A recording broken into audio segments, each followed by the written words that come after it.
Sa pagbabalik idol, maglagay tayo ng mantika dito at buksan natin yung apoy, ano.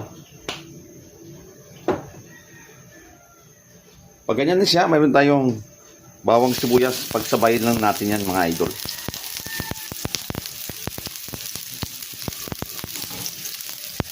At sakutsa muna natin. Ganito na siya, idol. Brown na. Lagay natin yung master sardinas natin, no? Yung pinakamurang sardinas ang bilhin nyo, idol. Para makatipid kayo na pag wala na kayong ulam, ito lang gawin nyo, idol, sa sardinas, ano? Ground black pepper. Lagay tayo. Granules. Kalating sasito, nilagay natin dito, no? Yung laman nito, kalati na lang. Fish sauce. Lagyan natin. Yun. At pakuluin lang natin to, no? Kulo na. Tatanggalin lang natin itong laman niya. Iwan yung sauce niya, no?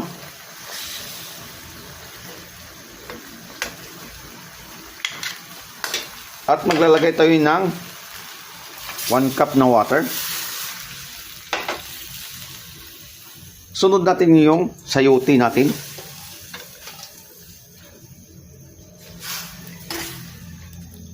Lagay natin ng ganyan, no? Pakuluin natin. At isabay na rin natin yung sutanghon natin na isang pack. 16 pesos, no? Good for 2 person na kakain ito. At hayaan natin pakuluin. Lakas natin yung apoy, ano? At may idea na kayo kung anong tawag sa niluto natin. Takpan. At balikan natin. Balikan natin, no? Pag kulong-kulo na siya. At huwag natin lagyan ng takip. Patuyuin lang natin yan. At bago tayo magpatuloy, tikman muna natin kung okay na yung lasa niya. At kung may dadagdag ba tayo.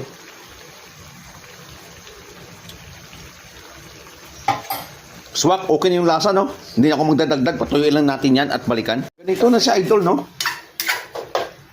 Tuyong-tuyo na siya.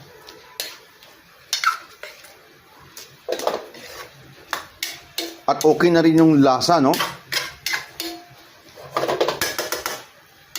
Patayin na natin ang apoy. At ilalaglag natin ito sa taas. Tapis mo na lang, no? Kung isasalin mo. Pagkatapos niyan, maglalagay din tayo ng bawang. Kung wala kang bawang, pepper flakes kung gusto mong manghang.